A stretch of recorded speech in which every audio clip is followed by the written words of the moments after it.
안녕하세요. 오늘은 이제 성경 공부 62회차가 되겠습니다. 오늘 말씀은 마태복음 11장 13절에서 19절의 내용이 되겠습니다. 전 시간에도 이제 계속 말씀드리고 있지만 세례 요한에 관해서 이제 주님 말씀하시는 부분이에요. 세례 요한에 대해서 말씀하시면서 13절에 보시면 이제 모든 선지자와 및 율법에 예언한 것이 요한까지니 이렇게 말씀하고 있습니다. 그래서 원래는 이제 선지자와 율법이라는 말은 원래 이제 좀 바뀌었죠. 원래 율법과 선지자라는 말을 주로 많이 합니다. 그래서 율법과 선지자 이러면 이제 구약을 예표하는 거예요.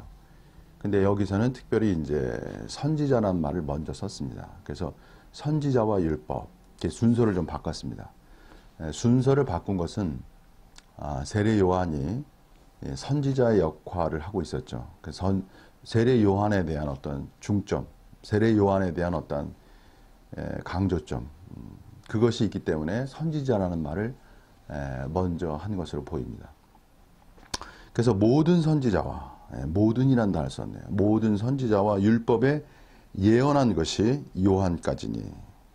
그래서 요한까지라는 것은 다른 말로 한다면 바로 요한까지 구약에 포함된다 이 말씀을 하고 있습니다. 그래서 요한은 이제 구약에 속한 것이고요. 요한 이후에는 이제 바로 신약에 속한 것이죠. 그래서 지난번에도 제가 말씀드렸지만 요한은 구약에서 가장 큰 자이죠. 그러나 신약에서는 신약으로 본다면 또 가장 작은 자예요. 그것은 왜 그런가? 그것은 왜냐하면 신약과 구약의 차이 지난번에 제가 말씀드렸지만 일단 중요한 단어가 뭐냐면 구약, 신약. 구약이라는 것은 일종의 예언이에요. 주로 예언은 누구냐면 이제 그리스도에 관한 것이죠. 그리스도의 예언. 그리고 신약이라는 것은 이제 예수 그리스도께서 이 땅에 실체적으로 오신 것이죠. 자, 여기서 이제 그리스도께서 이 땅에 오신 거죠, 실제로. 그 다음에 이제 중요한 게 뭐냐면요, 구약과 신약에서 차이점에서 중요한 요소가 뭐냐면 신약이라는 거는요, 여기가 천국이 도래했다는 것이죠. 요 개념이 중요한 개념이 되겠습니다. 그래서 신약은 천국의 실제를 맛볼 수 있는 그러한 시대가 된 것입니다. 그래서 요한하고 세례 요한하고 다른 거예요. 그래서 세례 요한이 구약에서는 가장 큰 자이지만 세례 요한이 신약에서 가장 작은 자인 이유는 뭐냐면 작은 자인 이유는 바로 신약은 천국을 실체를 맛볼 수 있는 시대가 되었다는 것이죠. 그래서 여러분은 신약 시대에 살고 계시잖아요. 그래서 신약에 계신 여러분들은 어떤 존재예요? 천국을 체험할 수 있는 존재가 되신 거예요. 그럼 천국이 어디 있느냐? 천국은 한마디로 말한다면 예수 그리스도 안에 있는 것이 천국이에요. 여러분이 예수 그리스도 안에 있다면 그것이 뭐냐면 천국의 실체가 되는 거예요. 그래서 신약에서 중요한 단어가 뭐냐면 그리스도 안에서 있다. 그리스도 안, in Christ 이 단어가 중요한 것입니다. 그럼 또 그리스도 안에 있다는 것은 뭐냐? 이제 이러한 데까지 우리가 실체적으로 들어갈 수 있어야죠. 여기서 그리스도 안에 있다는 것은요, 중요한 그것을 체험하기 위해서 중요한 단어가 뭐냐면요, 바로 믿음이란 단어예요. 여러분은 성경에서요, 기독교, 크리스찬리티, 카톨릭과 기독교의 어떤 그 구분점이 뭐냐면 루터의 이신층이잖아요. 그래서 이 기독교에 오면서 확실해진 게 뭐냐면 믿음이란 단어예요. 믿음이란 단어예요. 천주교의 영성은 주로 금욕주의와 많이 관련이 있어요. 오르겐이라는 그 교부가 이 금욕에 의한 무정욕화의 관점, 이것이 거의 천주교의 어떤 영성의 어떤 관점이에요, 여러분. 그것이 하나의 기초가 되는 거라고. 그래서 기독교의 오르겐의 교부에 의한 그 영성의 그 전체적인 어떤 틀이 뭐냐면은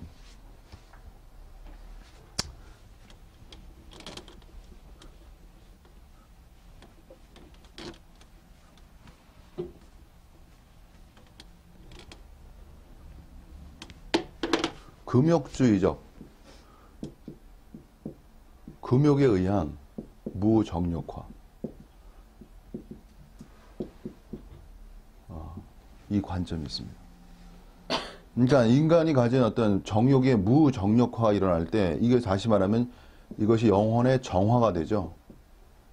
영혼의 정화성이 이룰 때 거기에 뭐가 일어나냐면 신에 대한, 하나님에 대한, 하나님을 바라볼 수 있는 일종의 관상이 온다고 보는 거죠. 관상이라고 해요. 하나님을 바라봄. 그래서 하나님을 바라봄으로써 거기서 이제 하나의 하나님과 일치되는, 합일되는 관점. 그것이 중세 영성에서의 어떤 그 골격입니다. 그렇기 때문에 이제 금욕주의적, 그다음에 무정욕적 정화를 통한 관상의 길을 이제 영성을 가는데,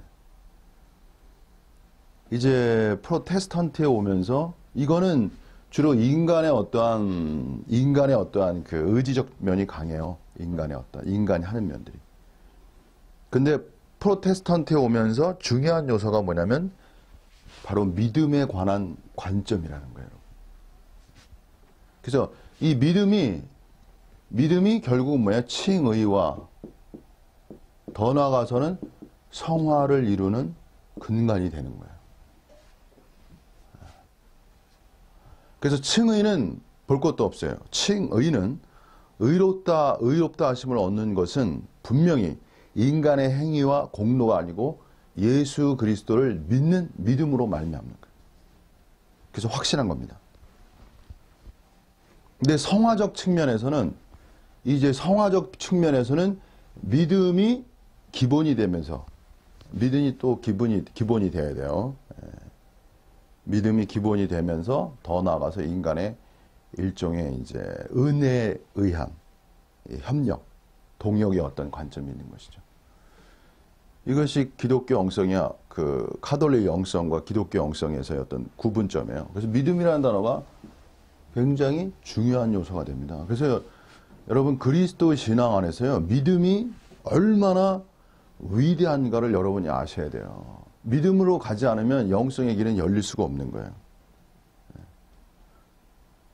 그렇기 때문에 믿음이라는 관점이 얼마나 위대한 거를 여러분들이 깨우쳐 나가야 돼요. 믿음의 세계라는 거는요, 단순한 세계가 아니에요. 제가 이제까지 그리스도인 생활하지만 믿음이 얼마나 깊고 깊은가 계속 느끼고 있어요. 믿음의 세계라는 거죠.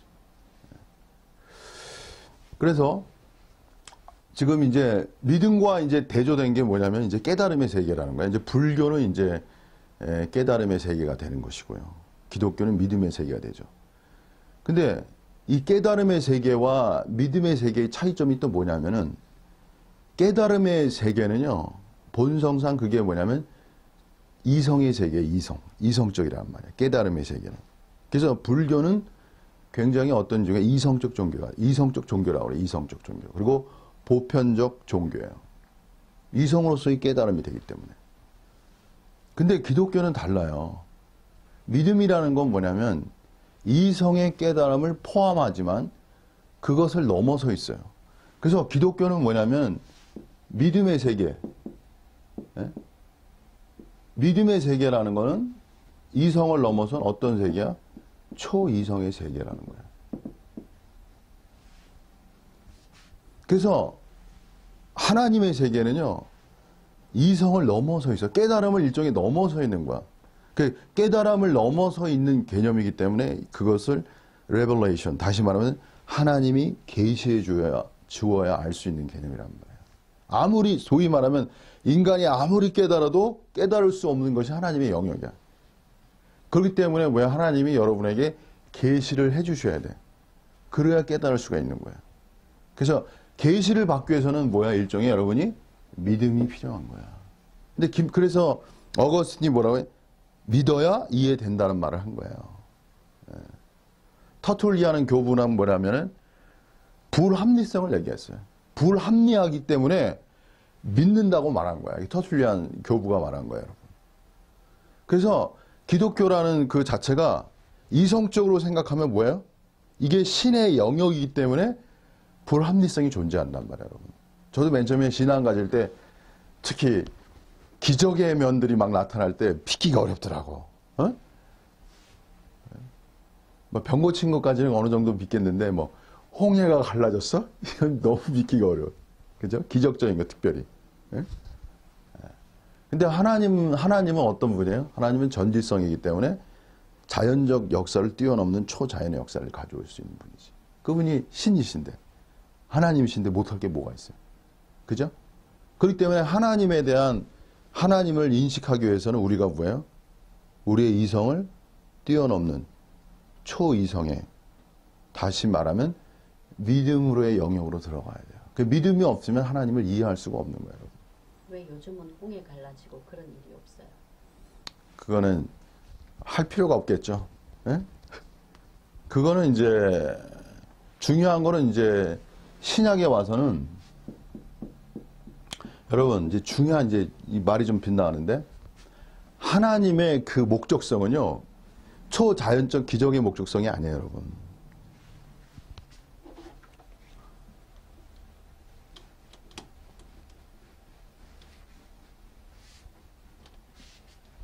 하나님의 능력이 많으셔서 자연에서의 초자연 역사를 자연 속에서의 초자연적인 역사를 행하실 수 있죠. 하나님은 그걸 행하실 수 있어요. 근데 하나님의 주요 목적이 있어요. 그건 뭐냐면은 원창조의 세계를 새 창조의 세계로 만드는 거예요.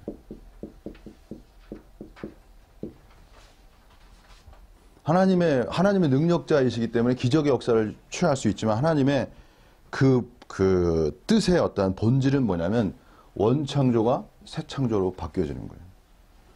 여기서 중요한 것이 누구냐면 바로 사람, 인간이라는 거예요, 인간.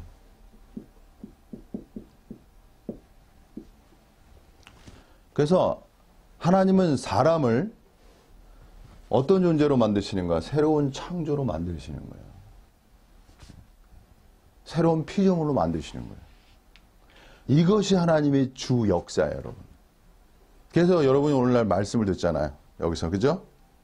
그래서 이 말씀을 들으면서 새로운 피조물로, 새로운 존재로 변화되는 것. 그것이 하나님의 주 역사라는 걸 여러분 아시기 바랍니다. 아시죠? 그래서 여러분이 성경 공부하면서 이걸 생각하셔야 돼요. 뭐냐면은 원창조라는 건 소위 말하면 예창조예요, 예창조. 그 다음에 새창조는 이제 새창조죠. 그래서 새창조가 된다는 건 뭐냐면 내 자신이 예창조에 속한 것이 무엇인지를 여러분이 봐야 되는 거야. 그래야 새창조가 되는 거예요. 여러 가지 이제 또 이제 말할 수 있는데요. 기본적으로 이제 새 창조에 대해서 좀 약간 좀 제가 좀 얘기하면 키에르케고라는 철학자가 있는데, 인간은 본질상 뭐예요? 무의 시면, 무라는 건 죽음이라는 거예요. 죽음의 불안과 두려움을 갖는다는 거예요. 그죠? 맞잖아요. 누구나 죽음의 두려움. 그래서 인간은 죽음을 일종의 돌파하려는, 극복하려는 무의식적 어떤 노력을 하게 돼요. 거기서 이제 한 단계, 이제 세 단계로 주로 얘기했단 말이에요. 이제 새 창조에 대해서 연관해서 제가 말씀드리는 거예요. 첫째는 미의 실존적 단계라고 그래요. 그래서 인간은 뭐냐면은 죽음에 대한 두려움을 뭘 해석하냐면 쾌락이라는 것으로, 즐거움, 쾌락으로 이걸 이지를 하는 거야. 즐겁게 산다는 거죠. 인생 뭐 있어? 사람들 보면. 인생 뭐 있어? 여기서 살아요. 그래서 편하게 행복하게 살려고 그래. 근데 중요한 건 뭐냐면은 쾌락이 지속되면 좋은데 쾌락이 끝나요. 항상 쾌락적이지 않아요. 그죠? 근데 모든 것이 다 그렇게 돼 있어요. 그죠? 예. 한계 교용의 법칙에 있어서 쾌락이 지속되지가 않아. 예. 요새 제가 저기 막 차가 이제 오래돼가지고 차를 사려고 이제 왔다 갔다 하는데 이제 한번 그 새 차 사려고 한번 그 대리점에 들었는데 차가 좋더라고. 예? 근데 차를 이제 새 차를 보는데 문 열고 새 차를 쫙 보는데 그 쾌감 있잖아. 쾌락. 예? 그것이 한 10초 가더라고. 10초. 10초가 10초 딱. 그 기쁨이 10초 가더라고. 딱 저는 계산해 보니까. 새 차가 아주 멋있어. 냄새도 좋고. 좀 산뜻하고. 근데 문 열고 딱 보는데 딱 10초 정도 가더라고.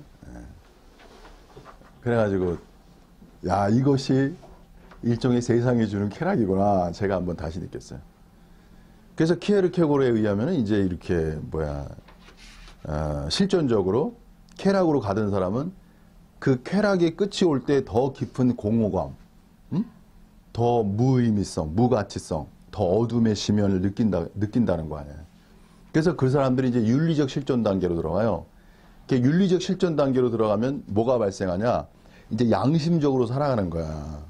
왜냐면 깨끗한 양심으로 살아가는 거야. 그래야 이제 죽음 이후에 대한 불안감이 없어지는 거야. 하늘을 우러러 부끄러움이 없는 삶, 뭐 이런 거 있잖아요. 그죠?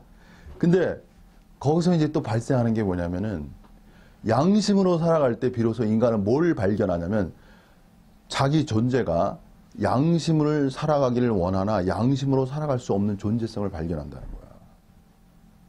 나는 다시 말하면 인간이 양심적이기를 원하나 올바르기를 원하나 올바르고 양심적이지 못하는 요소가 자기 속에 있다는 걸 발견한다는 거예요. 이것이 또한 하나의 또 비극이라고, 인간의. 그래서 오히려 착한 사람이 어려운 거예요. 악한 사람은 어떻게 보면은 편하게 세상 살아가요. 근데 착할수록 이게 어떻게 돼? 에? 어려운 거야. 자기 자신에 대해서 자기 자신을 의식할 때 착하지 않은 나를 계속 보게 된다고, 착할수록. 그래 안 그래요? 그러면서 딜레마에 빠지는 거예요. 그래서 이렇게 양심적으로 살아가는 윤리적 실존은 어디로 이동해? 이제는 나로서는 길이 없구나. 그래서 어디로 그래? 종교적 실존으로 들어가요. 그게 뭐냐면 절대자에 대해서 귀의한다는 거야. 그래서 비로소 거기서는 나로서는 진짜 스스로를 구원할 수 없구나. 이런 단계까지 올라간다는 거야. 그래서 어디로 향해? 절대자에게 간다는 거야. 이것이 키에르케고르의 어떤 세 단계, 실존 세 단계를 말했는데 제가 어쨌든 그 글을 읽으면서 아주 철학자로서 굉장히 사유가 깊다는 걸 제가 느꼈습니다. 그래서 어쨌든 새 창조라는 건 뭐냐면요. 새 창조라는 건 여러분 존재가 새로운 존재로 어떻게 돼요? 변화되는 거야.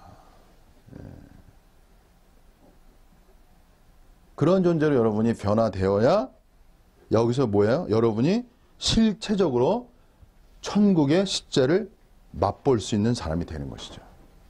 저는 여러분에게 말씀드리고 싶은 게 뭐냐면요. 인생의 가치와 목적은요. 새 창조예요. 새 창조. 미래 창조. 라고 바꿨는데요. 인간의 그 존재성이라는 건 뭐냐면요. 누구에게나 다 적용될 겁니다.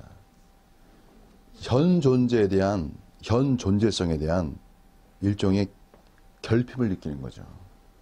그래서 미래로의 새로운 존재가 되길 원하는 거예요. 이것이 이제 일종의 깨어있는 지향적 인간의 어떤 사고라고 저는 생각해요. 그죠? 누구나 전 존재에 만족하지 않아요, 인간은. 깨어있다면, 진실하다면. 그래서 존재라는 것은 욕망이 있어요. 이게 존재라는 건 뭐가 있다고요? 존재라는 건 욕망이에요, 여러분. 존재라는 개념은 뭐냐면 있다라는 개념이잖아요. 근데 존재가 생명적 존재라면, 생명이 있는 존재라면 이 특징이 뭐냐면 살아있는 존재 있잖아요. 죽어있는 존재, 죽어있는 이런 게 아니고 살아있는 유기적 존재 있잖아요. 살아있는 생명적 존재의 특징은 그 본질이 뭐야? 욕망이 있다는 거야. 욕망하지 않는 이 땅에 있는 모든 생물은 다 어떤 속성이 있어요? 욕망의 속성이 있는 거예요. 근데 기묘하게도 중요한 건 뭐야? 하나님도 어떤 존재성이야? 욕망의 존재성을 가지신다는 거야. 갈망, 욕망, 다른 말로 하면 뜻이라고 말하죠, 일반적으로. 근데 뜻이라는 단어보다는 욕망이라는 단어가 보다 뭐야? 이렇게 생명적이야. 더 역동성이 느껴진다고. 그죠? 그래서 존재라는 건 뭐가 있어야 되냐면은 욕망이라는 관점이 있어야 되고 욕망의 성취로 나아가야 그게 건강한 존재가 되는 거예요. 오늘날 이 시대에 많은 우울증 있잖아요. 우울증. 그죠? 무기력. 그게 왜 그러냐면은 그 본질이 뭐냐면 욕망이 왜곡돼 버린 거야. 욕망이 거세되든지 왜곡되었다든지 욕망이 좌절되었다든지 이러한 요소가 걸릴 때 사람이 우울에 걸리는 거라고. 그래서 건강한 인간이 되려면 뭐예요? 건강한 욕망을 가져야 되는 거예요. 그리고 그 욕망을 어떻게 해야 돼요, 여러분이? 성취해 나아가는 길로 가야 돼. 이것이 건강한 인간이 되는 길이라고, 여러분. 그래서 아까 제가 오르겐에 대해서 말씀했지만, 오르겐이 중세 영성이 뭐냐면, 금욕으로 인한 무정욕화의 길을 간다고. 근데 한면에 그게 비치지만 어두움이 있어요. 무정욕화의 길이 욕망을 차단하면 안 되는 거야. 이게 제가 오늘 할 얘기가 많은데. 예. 그래서 여기서 이왕 나왔으니까. 예. 그래서 이런 게 있죠. 영성이라는 게요. 영성이라는 게 뭐냐면 제가 금욕에 의한 무정욕화라는 개념을 썼잖아요. 정욕이 없기를 원해. 왜? 이 정욕화라는 것이 타락의 개념이 들어오기 때문에 기독교는 죄성이 있기 때문에 인간에게 타락한 sinful nature, 죄에 대한 본성을 갖는다고. 그래서 타락성이기 때문에 뭐가 돼? 예? 욕망의 타락성이기 때문에 무정욕화를 주장한다고요. 근데 무정욕화라는 것은 한면에 맞지만 이것이 어떤 결과를 가져오면 안 돼요? 욕망의 차단을 가져오면 안 되는 거야. 욕망의 긍정성을 상실하면 안 되는 거라고요. 왜? 인간의 본질적 가치와 지향성은 어디에 있어요? 욕망 속에 있기 때문에 그런 거야. 그죠? 네? 그래서 기독교에서 중요한 건 뭐냐면 여기서 이제 중요한 단어 이렇게 해줘. 욕망도 어떤 욕망이야? 욕망도 어떤 욕망이야? 할 때 이제 두 가지 욕망이 있어요. 욕망도. 세속적 욕망. 그 다음에 하나님의 욕망.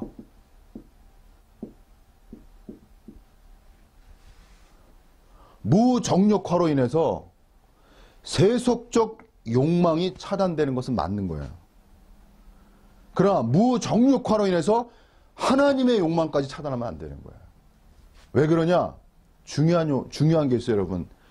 인간의 힘 있잖아요. 동력. 그건 어디서 나와요? 욕망에서 나오기 때문에 그런 거예요. 지금 포스트 모더니즘 시대에서는 이미 금욕의 한계를 말하고 있는 거예요, 여러분. 기독교는 뭘 말해야 돼요? 하나님의 욕망에 따른 욕망의 긍정성을 말하고 욕망의 동력화를 말해야 돼요. 시대의 전환이 필요한 거라, 여러분. 그래서 성도들에게 뭘 주입시켜야 돼? 뭘 가르쳐야 돼? 하나님의 욕망이 무언가를 가르쳐야 되는 거야. 새 창조에. 하나님의 미래 창조의 세계를 열어줘야 된다고요. 다만 영성이 윤리적 관점이 아니라고, 여러분. 욕망이 살아나야 동력이 살아난다고.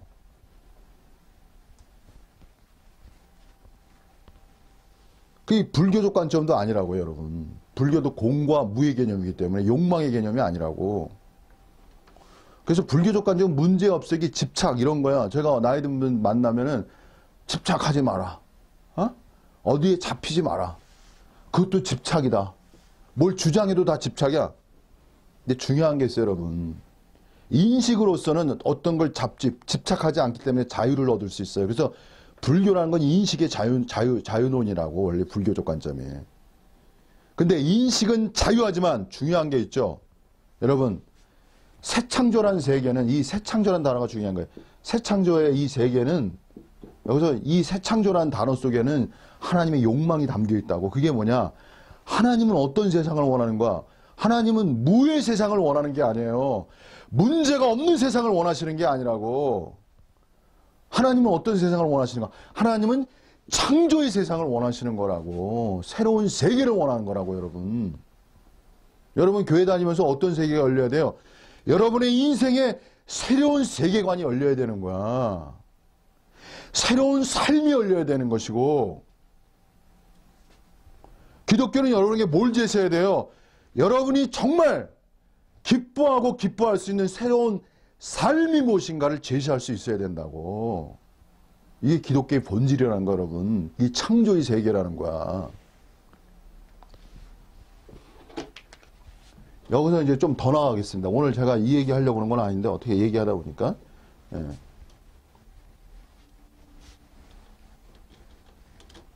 그래서 소위 말하면 이런 거예요, 여러분. 생명이 높아야, 예? 생명이 높아야 뭐야? 삶이 높아지는 거야.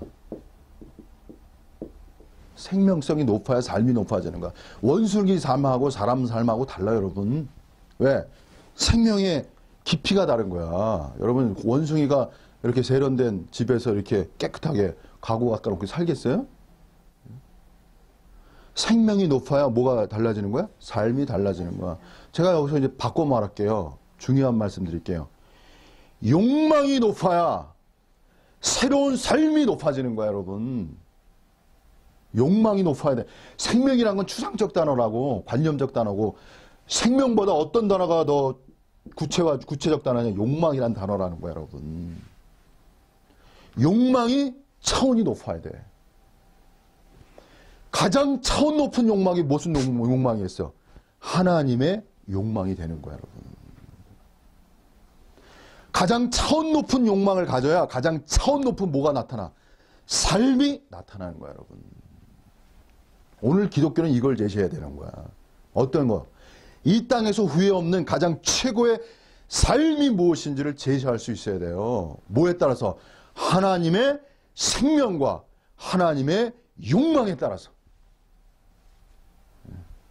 이것이 일종의 천국의 실체라는 거야. 여러분, 그래서 하나님의 욕망이 뭔가를 여러분이 계속 알아가야 되는 거야. 공부하시면서. 자, 오늘 서론이 너무 길었어요. 예. 자, 계속 하겠습니다. 14절. 만일 너희가 줄려 받을진대, 오리라 한 엘리야가 곧 이 사람이라. 그러니까 엘리야가 곧 이 사람이라는 건 세례 요한이 엘리야라는 뜻이에요. 여기서 엘리야가 세례 요한이라는 것은 써보세요. 환생이 아니에요. 엘리야가 다시 태어났다는 얘기가 아니야. 기독교는 환생의 사상이 아닙니다, 여러분. 죽었던 사람이 부활의 개념이지 환생이 아니에요. 엘리야하고 세례 요한은 다른 거예요. 다른 사람이에요. 근데 여기서 엘리야가 이 사람이라고 말한 건 뭐냐면, 이건 성경에 있어요. 누가복음 1장 17절에 엘리야의 심령과 능력으로 주 앞에 앞서가서 예비하리라, 이 말씀이 있습니다. 그래서 세례 요한이 뭐냐면은 일종의 엘리야가 바알세불을 섬기는 제사장들을 죽인 사람들 아니에요. 그냥 이방 신을 섬기는 사람들 다 죽여버린 거 아니에요. 몇백 명을. 갈멜산 제단에서, 그죠? 구약에. 그러니까 하나님을 대적해서 대적한 사탄적 요소들을 아주 그냥 강력하게 파괴해 나간 것이 엘리야야. 그래서 세례 요한도 어떤 사람이에요? 세례 요한도 유대교의 타락성, 그죠? 예? 얼마나 강했어요. 예? 아브라함의 자손이라고 말하지 말라고. 예? 이 돌들을 아브라함의 자손을 만들 수 있다고. 너희가 아브라함 자손이라고 말하지 말라고. 예? 그리고 뭐라고 그랬어요? 세례 요한이 바리새인들 향해서 이 독사의 자식들, 새끼리라고 그랬어요. 예수님도 말씀하셨지만 이 세례 요한이 먼저 얘기했다고. 얼마나 강력해. 기존 유대교에 대한 그 부패와 타락에 대해서. 그래서 세례 요한은 어떤 영이 있었어요? 엘리야와 같은 하나님에 대한 절대적인 영, 이 사단의 영, 사단적 요소에 대한 어떤 강력한 어떤 그 반대 영. 그래서 엘리야의 심령, 엘리야가 가진 마음, 영, 그것이 세례 요한이 가진 거야. 그래서 엘리야와 같다 그런 거야. 그 뜻이에요. 그리고 만일 너희가 줄겨받는다는 뜻은 뭐냐면, 세례 요한이 왔을 때 바리새인이 환영했겠어요? 아까 그렇게 말했는데, 예? 독사 이 자식들아. 아니 종교 지도자들이 얼마나 인정받고 사회적으로 종교적으로도 다 공경의 대상들이야. 근데 거기다 대고 이 독사 이 자식들아, 이 진노에. 그러니 좋아했겠어요? 근데 예수님은 여기서 뭐라고 줄겨받아라 이거야. 왜? 세례 요한이야말로 참된 엘리야 영을 가진 참된 선지자라는 걸 말씀하고 있는 것이죠. 그 다음에 15절이 중요해요. 귀 있는 자는 들을지어다. 오늘 말씀의 이제 포인트가 귀 있는 자예요. 성경에서 중요한 게 뭐냐면요, 여러분. 귀가 있다는 거예요. 귀가. 듣는다는 거예요. 듣는다는 거.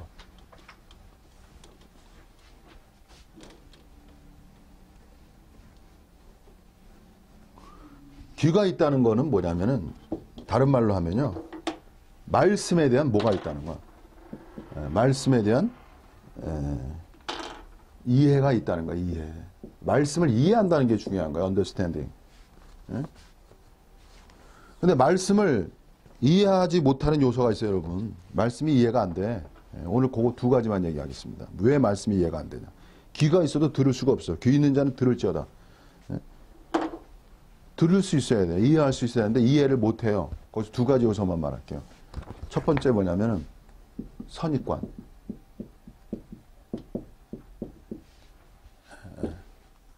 그 다음에 선입관. 두 번째가 뭐냐면 불신. 이 두 가지를 오늘 말씀드리겠습니다. 마태복음 13장에 가면 여러분 이제 하나님의 말씀이 예표되는 게 씨앗이에요. 씨앗. 씨앗이 땅에 떨어져. 땅이 뭐냐면 사람의 마음이에요. 근데 사람의 마음을 세 가지로 나눠요. 첫 번째가 뭐냐면 네 가지네. 네 가지. 첫 번째가 뭐냐면 길가. 두 번째가 돌짝밭. 세 번째가 가시밭. 그리고 네 번째가 좋은 밭이에요. 그 나중에 이제 그건 자세히 말씀드리고, 길가에 대해서 말씀드릴게요. 길가. 길가가 뭐냐면 이게 뭐야? 사회 통념에 따른 사회 통념적 선입관이에요, 여러분. 길가라는 건 특징이 뭐예요? 사람들이 많이 밟고 다니는, 지나가는 거야. 밟으면서 지나가. 그러니까 사람들이 보통 생각하는 것들이야. 일반적으로. 그래서 사회 통념이라는 것도 뭐 나쁜 건 아니지만, 이 사회 통념, 다시 말하면 기독교라는 건 제가 다시 말해서, 기독교는 이성을 뭐야? 넘어선다고 그랬죠. 초이성적 개념이야. 사회 통념이라는 건 이성의 영역이에요, 여러분. 하나님의 영역은 뭐예요? 초이성의 영역이야. 그래서 사회 통념에 따른 자신의 선입관, 이것이 강하면 하나님 말씀 받기가 어려워요. 그죠? 오늘 이제 중요한 말씀은 유대교의 선입관, 종교의 선입관도 있어요, 여러분. 써보세요. 종교적 선입관. 근데 종교적 선입관이 더 무서운 거야. 나중에 그 연결. 사회 통념에 따른 선입관보다 종교적 선입관이 더 무서운 거라고. 유대교가 얼마나 예수님을 반대했어요. 그래서 이 선입관이라는 개념에서 인간이 주관적 주체성으로서 자기 개인적 어떤 사유를 갖는 거는 맞는 거예요. 근데 하나님의 말씀을 받기 위해서는 그 선입관이 내가 가지고 있는 어떤 기존의 관점 있잖아요. 이것이 하나님의 말씀을 차단하는 요소가 될 수 있다는 것도 여러분이 아셔야 되는 거예요. 그래서 이성이 아닌 초이성의 영역이 있기 때문에 여러분은 항상 어디로 가야 돼? 믿음으로 마음을 열어놔야 돼. 터툴리안 그랬잖아요. 부활 합리하기에 믿는다란 말. 이 교부가 한 말인데요. 나는 교부들이 너무 훌륭해. 합리적이면 뭘 믿겠어요? 합리적인데 그냥 믿음 자체지. 불합리하기 때문에 믿는 거야. 왜? 불합리성이라는 건 믿음이 아니면 이해가 안 되는 거야, 여러분. 맞죠? 예? 예전에 제가 교회 다니는데 장로님인데 너무 어려워하시더라고. 왜? 자기 생각이 항상 불합리해, 교회가. 저 어떻게 도와줄 수가 없어요. 오늘 이제 말씀드린 거예요. 불합리하게 믿는 거라고. 근데 믿으면 어떻게 돼? 또 이해가 돼요. 이게 기독교의 그 신비야, 여러분. 불합리하기에 믿는데 믿으면 또 어떻게 뭐가 와? 이해가 온다고. 그게 신의 영역이야. 이상하게 또 기묘한 역사라고, 여러분. 그래서 불합리가 믿음을 통해서 이해의 단계로 넘어와야 돼, 여러분.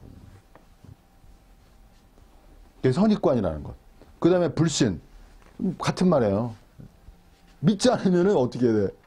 그 다음에는 뭐야? 들리지가 않는 거야. 그래서 이런 걸 알 수 있죠. 말씀을 들을 때 어떤 요소가 들어오냐? 우리 마음속에 뭐가 들어? 두 가지가 탁 떠올라. 선입관과 불신의 마음이 이렇게 탁 드러난다고, 바깥으로. 이제 아셨어요? 이상하게 말씀이 들어오면 뭐가 탁 튀어올라? 우리의 선입관과 뭐가 튀어나온다고? 불신이 탁 튀어나온다고. 그럼 제가 지금 예리하게 말할게요. 그 선입관과 불신이 누구의 요소야? 그게 사탄적 요소라고, 여러분. 그래서 말씀에 빛이 촥 비쳐야 뭐가 드러나는 거야? 어둠이 탁 튀어오르는 거야, 여러분. 그래서 하나님의 말씀의 특징은 뭐냐면 어둠을 드러내는 거야, 우리가. 그래서 이런 것이 여러분들에게 극복이 돼야 돼. 그것이 귀 있는 자가 돼야 돼. 자, 그 다음. 이 세대를 무엇으로 비유할꼬? 비유컨대, 이제 비유하시는 거예요. 예수님 비유가 많아요. 예, 아이들이 장터에 앉아 제동물을 불러 가로되.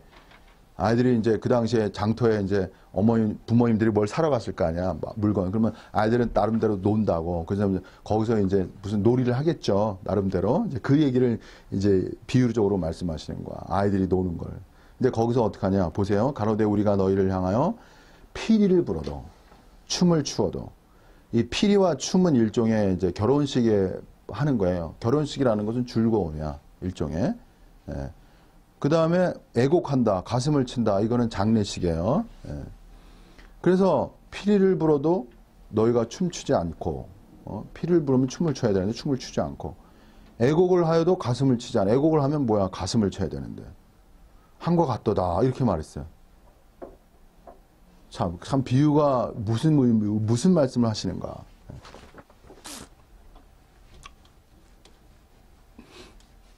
일단 여기서 한 가지 말씀드릴게요.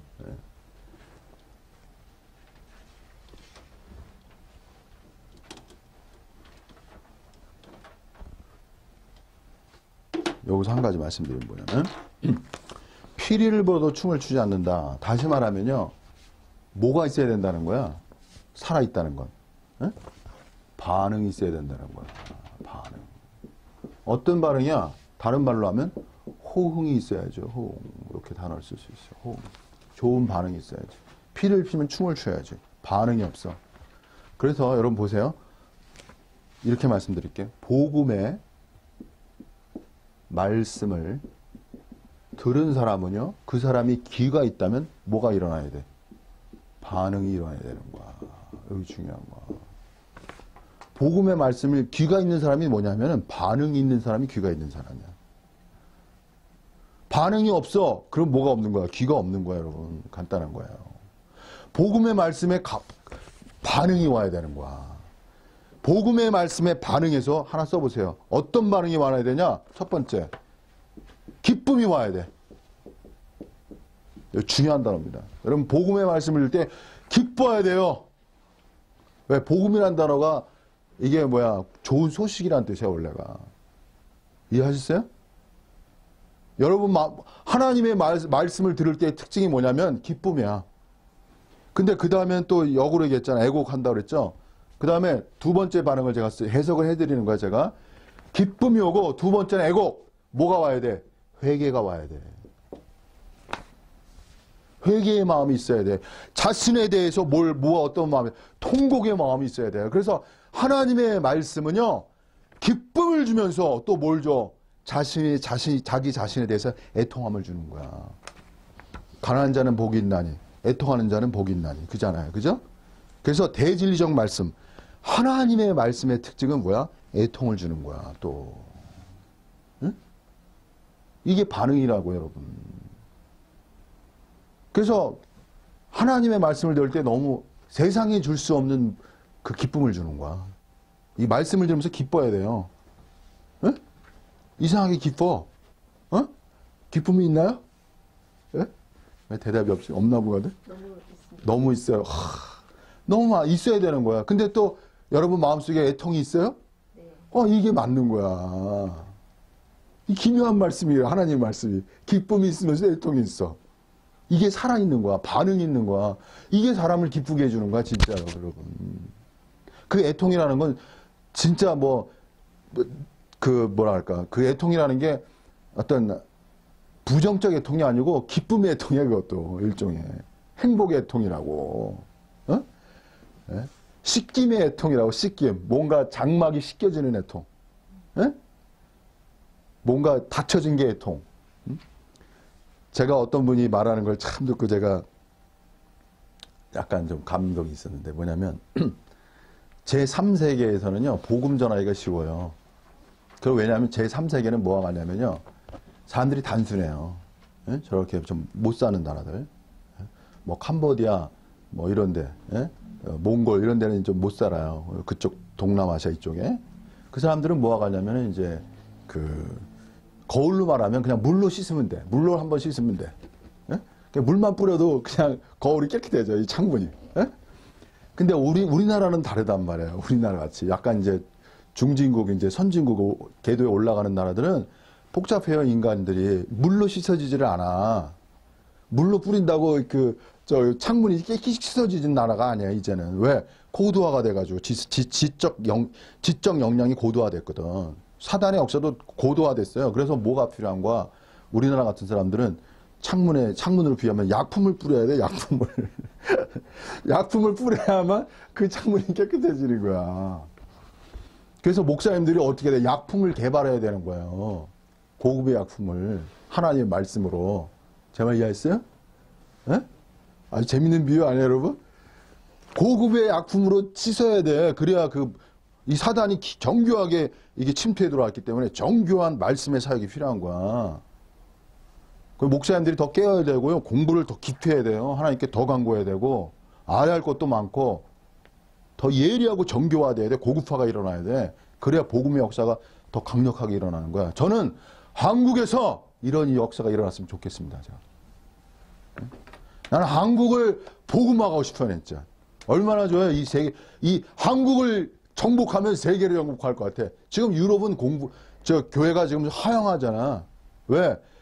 유럽에는 이미 종교의 그 영향력이 세상을 선도할 수 있는 파워가 이미 멘탈 파워를 잃어버렸다고. 저는 이 시대에 포부가 있어요. 욕망이 있어요. 그게 뭐냐면 하나님보다 높아진 모든 이론을 파할 수 있는 강력한 하나님 말씀의 전파자가 되고 싶다고 제가. 저를 도와주세요. 정말 제 꿈입니다. 진짜. 왜?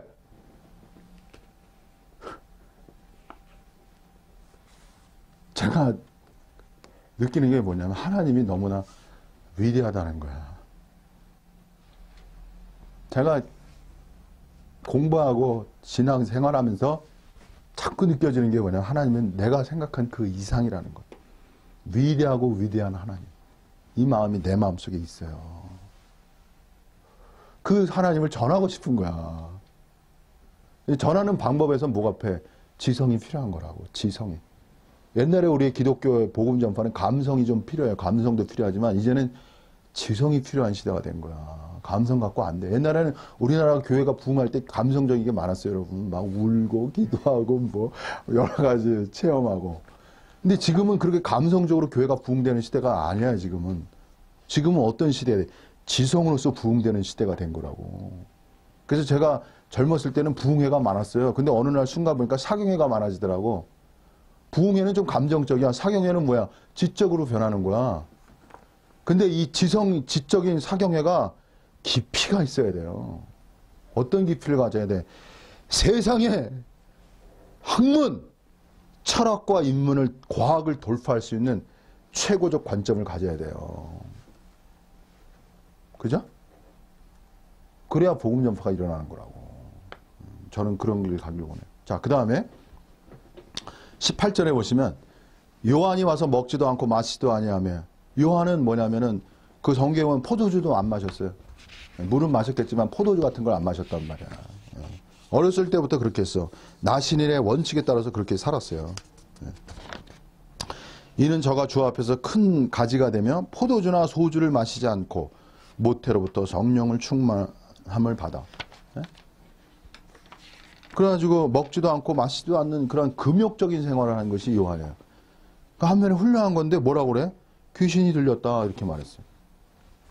아니 그냥 안 먹은 까지는 좋은데 주로 뭐야? 유대 종교인들이 말한 거야. 유대 종교인들이. 유대주의가 주로 그렇게 말했다고요. 오늘 이제 종교의 죄성에 대해서 이제 말씀드리고 싶습니다. 종교의 죄성.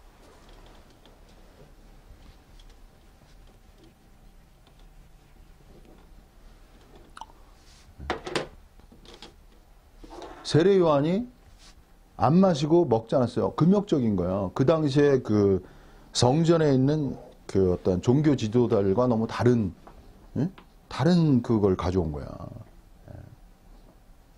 근데 여기서 뭐냐면 귀신이 들렸다. 주로 뭐냐면 유대 종교가 그렇게 말하는 거야. 유대 종교주의자들이. 종교가 말하는 거야. 종교가 주로 대표적으로. 그 다음에도 마찬가지예요. 뭐냐면 그 다음에 인자가 와서 예수님을 말씀하신 거야. 인자는 어떻게 먹고 마셨는데 누가 먹고 마셨냐면 죄인과 세리들과 같이 먹고 마셨거든. 그러니까 뭐야? 또 뭐라고 말해? 먹기를 탐하고 포도주를 즐긴다. 이 먹기를 탐한다는 건 대식가 알죠? 막 퍼먹는 거. 그리고 포도주를 즐긴다는 건 술고래라는 뜻이에요. 원래 원문의 뜻을 보면. 아주 그 비하한 거예요, 여러분. 술을 조금만 먹는 것도 아니고 술고래라는 뜻이야, 원래. 대식가. 비하적인 말이야. 그리고 세리와 죄인의 친구라 이 바리새인들이 말한 거야. 자, 여기서 이제 요한에 대해서 말할 때 그거를 그냥 어느 정도만 뭐 금욕적인 것만 하는데 그러니까 악을 얘기해. 악이 있어. 악함. 그죠? 귀신 들렸다. 이거 악한 말 아니야. 그죠? 광야에 나가니까 어두tum치만. 그러니까 어떻게 보면 귀신 들렸다 이렇게 아주 비하해서 말하는 거야. 먹지도 않고 그러니까 뭐 귀신 들린 것 같아 이렇게. 악의 말이죠. 그리고 예수님도 죄인과 세리의 친구라. 우리에게 들릴 땐 사랑으로 들리는데 이 바리새인들에게는 그게 아주 그걸 비하하는 거야. 왜? 바리새인들은 죄인과 세리인과 상종도 안 했거든. 그죠? 예수님을 너무 멸시하는 거야. 자, 여기서 이제 제가 말씀드리고 싶은 건 뭐냐면 아까 제가 사회적 통념과 선입관이라고 그랬죠. 종교라는 것도 마찬가지예요. 종교관이요. 이게 편협화가 일어나면 또 뭐냐면 집단적 이데올로기, 집단적 편협화랄까? 이렇게 편협화가 일어나면 어떤 현상이 일어나면 자신의 집단과 다른 사람에 대해서는 자신의 집단적 이데올로기와 다른 사람에 대해서 뭐가 일어나? 배타가 일어나요. 배타가 일어나고 더 나가서 뭐야? 악함이 일어나. 그대로 보여지는 거야. 그래요, 안 그래요, 여러분? 맞죠? 이단적 교회 있잖아, 이단적 교회. 좀 이단적 가르침이 있는, 특수한 가르침이 센 교회 있잖아. 이단적이라고 하기보다도 특수한 단체들이 있어요. 일반화된 단체가 아니고. 특수화될수록 뭔가 자신들이 하나님의 뜻을 받았다. 자신들만이 하나님의 계시자들이다. 자신들만이 그 교회를 회복할 수 있다. 이런 사람들 있잖아. 그런 사람들의 영 속에 집단적 편협성이 강해요. 그런 사람들 속에. 그래서 자기 단체화하지 않는 자들에 대해서 뭐가 일어나? 시기와 미움과 악의 영이 그 속에 숨어 들어온다고. 이런 걸 봐야 돼요, 여러분. 사랑이 아니야. 정연욱 목사는 이런 걸 체험하기 때문에 말하는 거예요. 왜? 자신들이 너무나 옳거든. 응? 자신들이야말로 하나님의 자녀야. 자신들이야말로 하나님의 가장 자신들이야말로 교회야. 뭐 이런 관점이야. 자신들만의 교회야. 이 급진적 개혁주의라는 게 있어요. 지난번에 제가 말씀드렸죠. 온건한 개혁주의. 급진적 개혁주의는요, 교회관에 대해서 얼마나, 국가교회를 교회라고 보지 않았어요. 그들. 유아세례도 세례로 본 게 아니야. 아주 말씀을 지키려고. 아니, 난 그 정신은 높은 거야. 말씀을 아주 제대로 지키려고. 근데 그 순수와 절대적인 영이 잘못되면 무슨 영이 돼버려?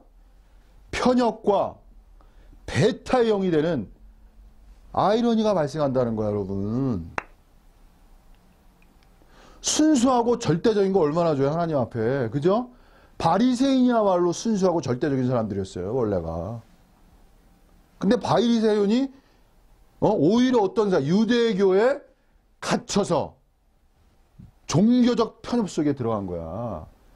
유대교는 성부 하나님을 인식할 뿐 성자가 하나님 된 걸 보지 못한 거 아니에요. 성부 하나님만 하나님이야, 유대교는. 골자가. 하나님의 전진된 계시를 볼 수 없었어. 그래서 왜 그랬냐? 유대교의 특징은 뭐냐면 유대교가 최종적이라고 생각했던 거야. 유대교 이후에는 없다고 생각한 거야. 자신들이 아는 진리가 다라고 생각한 거야, 여러분. 그래서 여러분이 항상 겸손이라는 건 뭐냐면 하나님의 세계는 어떤 세계다? 무한의 세계라는 걸 알아야 돼요. 끝없는 세계야. 진리는 뭐예요? 계속 열려지는 거예요. 진리는 계속 해석되어지는 거라고. 하나님은 계속 이렇게 계속 알려주시는 분이라고. 다 알려줄 수가 없어요. 그죠? 그래서 이 아이러니를 기억하셔야 돼요, 여러분. 순수와 절대적인 영 속에 뭐가 들어올 수 있어? 갇혀 유물한 개구리처럼 편협화가 일어날 수 있고, 더 나아가서 배타적이 될 수 있고, 자기 중심적 악이 발생할 수 있다고. 이게 종교의 죄성이라는 거예요, 여러분. 종교를 가질수록 사람이 좁아지고 배타적이야. 근데 세상 사람들이 너무 또 저걸 잘 알아, 그걸. 응? 그죠? 그 세상이 지적하는 거 아니야. 너무 배타적이라고. 배타성. 배타성은 뭐로 바꾸냐면 유일성으로 바꿔야 되는 거야. 유일성. 배타성이 아니고. 유일의 아주 귀함을 얘기해야 돼. 유일성은 말해야 돼. 하나님은 유일한 분. 이 유일이라는 건 하나님 한 분만이 하나님이라는 개념이라고. 그것이 배타화가 아닌 정당화로 바꿀 수 있는 뭐가 필요한 거야? 포용과 지혜가 필요한 거야, 여러분. 그리고 다른 여타의 진리 가운데서도요, 불교도 좋은 것도 있어요, 여러분. 다 나쁜 것만 있는 게 아니에요. 수용 속에서 선별할 수 있는 거야. 수용 속에서 선별해야 되는 거야. 그리고 예를 들어서 불교적 가르침 속에서 수용하지만 불교적 관점을 인정하는 가운데서 기독교가 따라서 더 위대한 걸 역설적으로 가르칠 수 있어야 되는 거야.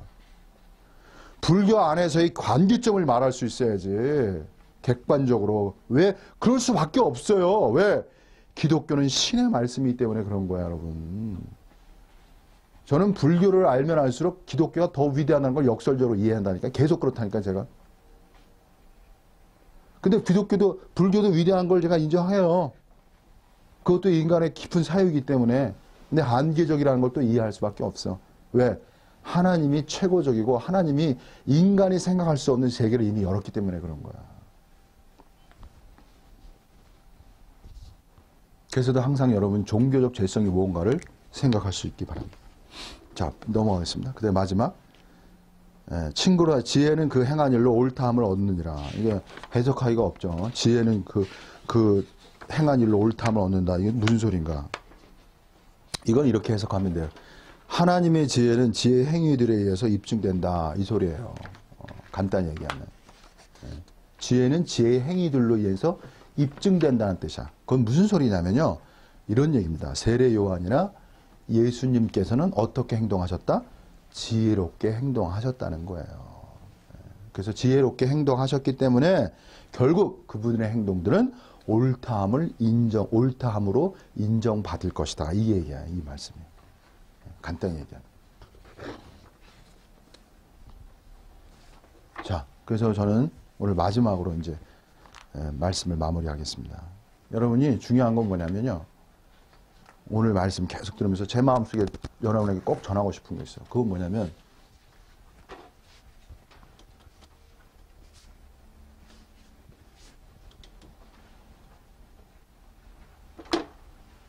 새 창조, 미래 창조. 이게 뭐야? 이게 천국의 실제야. 실체. 천국의 실체. 다시 말하면 이걸 아셔야 돼요, 여러분. 지금 천국 말씀하고 연결되어 있는데 천국은 이미 어떻게 했다? 도래하였다는 거야. 그리고 천국은 누구의 것이야? 침노하는 자의 것이라는 걸 여러분이 기억하셔야 되는 거야. 천국은 어떻게? 확장되어 가고 있다. 뻗어나가고 있다. 지난 시간에 얘기했잖아요. 누구에 의해서 뻗어나가고 있어요? 천국을 침노하는 자에 의해서 천국은 확장되어 가고 있는 거야. 그래서 여러분의 생활이라는 건 뭐냐면 천국을 침노하는 거야, 오늘도. 그리고 천국을 침노함으로 말미암아 여러분이 어떤 자가 돼야 돼?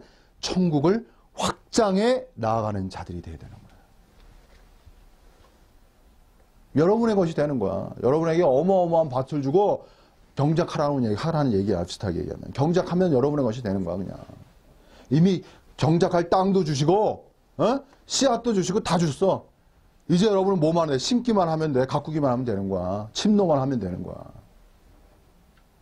여러분의 것으로 삼아야 돼요. 저도 마찬가지고. 매일매일 뭐야? 천국을 침노하는 자. 침노하는 자가 뭐야? 도적이 그냥 탈취물을 탈취하기 위해서 맹렬하게 달려드는 게 그 침노의 개념이에요. 여러분 천국을 그러한 영으로 달려드시겠습니까? 여러분의 것이에요, 여러분. 오늘 이 시대에 하나님의 욕망, 하나님의 뜻은 여러분이 뭐야? 천국을 그렇게 맹렬하게 달려들어서 탈취하기를 원하시는 거라고. 그렇게 되면 어떻게 돼요, 여러분이? 몸적으로도 건강하고요. 정신적으로도 건강하고 영적으로도 건강한 사람이 되는 거야. 그래서 어떻게 해야 돼? 세상에 뭐가 돼야 돼? 빛이 돼야 돼. 그리고 세상에 소금이 돼야 돼요. 소금이라는 건 오늘 좀 해석해드리면 세상 속에서 역사하는 사단의 요소를 파괴해 나가야 돼. 오늘 많은 병이 사단으로부터 오는 거야. 많은 정신적 병들이. 사단을 파괴해 나갈수록 여러분 건강해지는 거야. 실체적으로. 저는 앞으로도 이 면에 대해서 더 많이 여러분과 교제할 수 있기 바랍니다. 오늘 여기까지 하겠습니다. 감사합니다.